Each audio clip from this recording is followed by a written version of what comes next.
3절에 보면 때가 이르리니 라고 성경이 기록하고 있습니다. 종말론적인 시간을 예고하고 있습니다. 그 때는 디모데후서 4장 2절에 보니까 때와 동일한 시간 개념입니다. 종말 마지막 때 시간을 말씀하고 있습니다. 2절에 보면 말씀을 전파하라. 때를 어떤지 못 어떤지 항상 힘쓰라. 다시 말하면 종말의 시대에 항상 나타나는 징조가 있다. 자, 바울의 때가 있어요. 디모데의 시간이 있습니다. 다가올 미래에 대한 때가 있습니다. 과거에도 있었던 시간입니다. 현재에도 있는 때입니다. 예수님이 오실 때도 있는 때입니다. 그것을 모두 종합해 보면 그것이 마지막 때 종말의 시간이라는 거지. 아담 하와가 타락한 이후부터 이 시대는 종말의 시대입니다. 끝을 향해 달려가고 있다. 특이한 것이 있습니다. 신구약 성경에 마지막 때에 대한 징조를 성경이 많이 증언해 놓고 있습니다.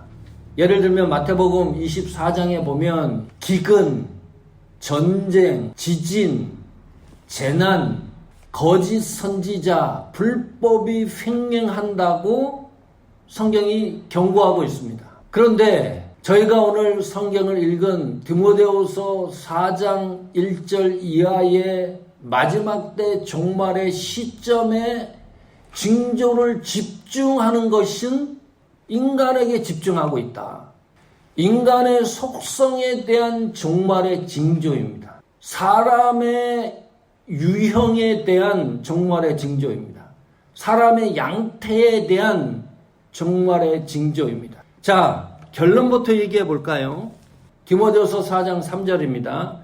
종말의 시대의 사람들은 바른 교훈을 받지 않는다. 이게 결론입니다. 예수 그리스도가 오실 날이 다가오면 올수록 사람들에게 나타나는 특징, 속성, 유형, 양태가 있는데 바른 교훈을 받지 않는다. 바른 교훈이 뭐예요? 구원의 복음입니다.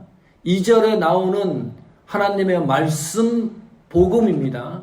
그것이 성경적인 복음입니다. 성경의 복음을 말합니다. 그것을 다시 축조해서 얘기를 하자면 디모데후서 4장 1절에 나오는 예수 그리스도가 이 땅에 다시 오신다. 재림의 복음입니다. 그 예수 그리스도가 산자와 죽은 자를 심판하실 것이다. 심판의 복음입니다. 그리고 마침내 하나님 나라가 완성될 것입니다. 이 복음을 사람들이 받지 않는다는 거죠. 왜 그럴까요? 왜 이렇게 좋은 복음을 받지 않는 것일까요? 이유는 죄 때문입니다. 죄성 때문입니다. 전에도 그렇고 현재도 그렇고 앞으로 미래에도 그럴 거예요. 분명하게 나타나는 현상 중에 하나가 뭐냐면 사람들이 이 죄에 대해서 너무 무감각해져 있다는 거죠. 너무 단단해졌어요. 이제는 복음으로도 그 문제가 해결 안 될 정도로 사람들이 받지 않는 거니까. 무슨 말이에요? 해결을 안 하겠다는 거예요. 나는 그냥 이대로 살겠다는 거 아닙니까? 문제를 해결하는 것이 복음 속에 나타나는데 핵폭탄을 터뜨려도 이것이 해결이 안 될 정도로 점점점 단단해지고 있다. 그 죄성이. 그러니까 아무리 복음을 얘기해도 받지 않는 겁니다. 받지 않는다. 이 본래의 뜻이 참지 못한다. 견디지 못한다. 그런 말입니다. 긍정적인 의미가 아니죠. 아주 부정적인 표현입니다. 받지 않는다는 말이. 디모데후서 3장 1절 보십시오. 너는 이것을 알라. 말세에 고통하는 때가 이르러 그랬습니다. 잘 보십시오.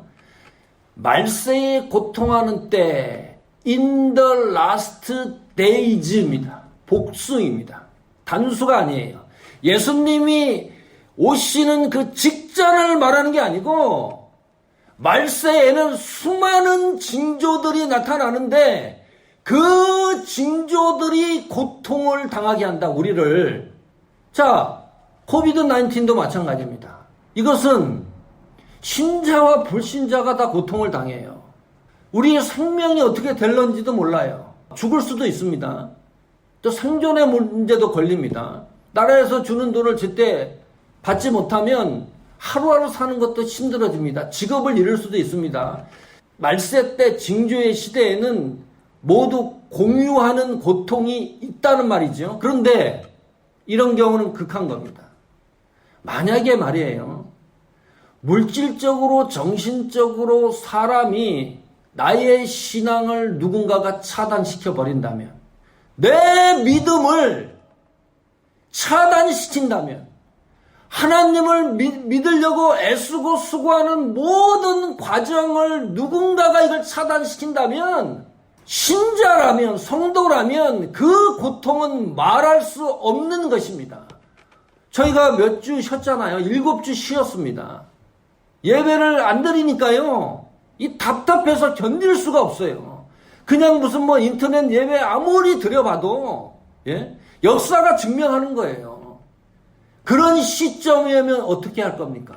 우리의 신앙과 믿음을 뒤흔드는 엄청난 폭풍이 몰아닥치면 어떻게 할 것인가? 그 가운데 사람에 대해서 집중되고 있다 그랬죠? 자, 디모데후서 3장 2절 보십시오. 사람들이 자기를 사랑하며 돈을 사랑하며 자랑하며 교만하며 비방하며 하나님을 모독한다는 거예요. 부모를 거역하며 감사하지 아니하며 거룩하지 아니하며 무정하며 정이 없는 거죠. 사랑이 없다는 말입니다. 원통함을 풀지 아니하며 용서를 안 해요. 모함하며 절제하지 못하며 사나우며 선하는 것을 좋아하지 아니하며 배신하며 조급하며 자만하며 쾌락을 사랑하는 것을 하나님 사랑하는 것보다 더하며.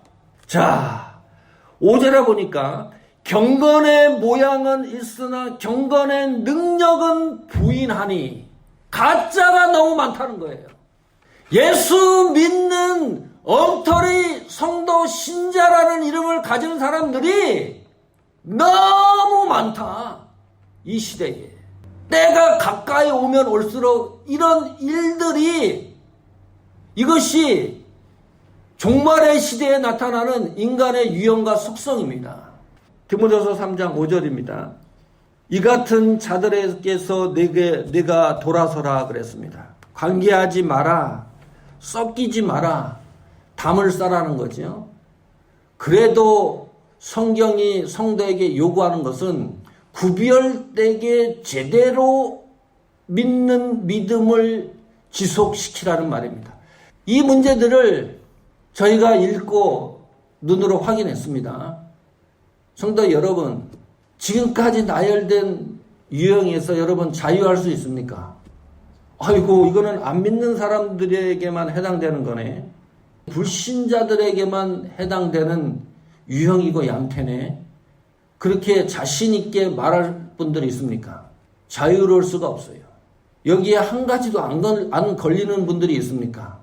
가슴으로 이 말씀에 대해서 이 시간에 집중적으로 주의 깊게 생각해야 될 이유입니다. 자, 이 문제를 분명히 내게 돌아서라 그랬으니까 구별되라는 거죠. 이런 죄성에서 벗어나라는 거죠. 방법이 뭡니까? 말씀해 보십시오. 이런 죄성에서 벗어나려고 노력을 하지 말라는 뜻이 아닙니다. 돌을 닦고 수도를 하고 온갖 열심히 했는데도 불구하고 여기에서 벗어나지 못하는 이유가 뭡니까? 결론은 하나입니다. 해봤는데도 오늘은 은혜 받고 괜찮은 것 같은데 내일이 되면 또 다시 돌아가는 이유가 뭡니까? 왜 이런 상황에서 자유롭지 못합니까? 찝찝합니까? 왜? 이유는 내 힘으로는 이것이 불가능하다는 뜻입니다. 방법이 없어요. 내 능력으로는 이 암흑과 같은 틀에서 벗어날 길이 없다. 그거 빨리 인정하라는 말입니다. 그것이 인정이 안 되면 이 문제를 해결할 길이 없습니다. 바울이 말세에 인간의 속성에 대해서 이런 말씀을 해놓고 그 해결의 방법을 디모데후서 3장 16절 17절에 기록해 놓고 있습니다. 작은 결론이죠. 모든 성경은 하나님의 감동, 영감으로 된 것으로 교훈과 책망과 바르게 함과 의로 교육하기에 유익하니 확인하십시오. 17절입니다. 이는 하나님의 사람으로 온전하게 하며 모든 선한 일을 행할 능력을 갖추게 하려 함이라. 우리의 속성이 그런데 그런 상황이고 그런 유형이고 그런 속성을 가진 우리들인데 하나님의 사람으로 온전히 만들어가는 방법이 뭐냐? 하나님의 말씀으로입니다. 여러분, 이게 무슨 말이에요? 내가 가지고 있는 이 모든 죄성을 예수 그리스도 안으로 가지고 와서 그 안에서 이 모든 문제를 해결하라는 말입니다. 이게 얼마나 큰 놀라운 역사입니까? 우리에게. 불신자들은 몰라요. 내가 수양을 하고 돌을 닦아야지만 내 인격과 모습이 바르게 된다라고 생각을 합니다. 그러나 성경은 그게 아니잖아요. 지치지 마라. 이런 속성이 있지만은 제발 그것을 예수님 안으로 가지고 와라. 그 안에서 이 모든 문제를 해결하라고 이야기하고 있습니다.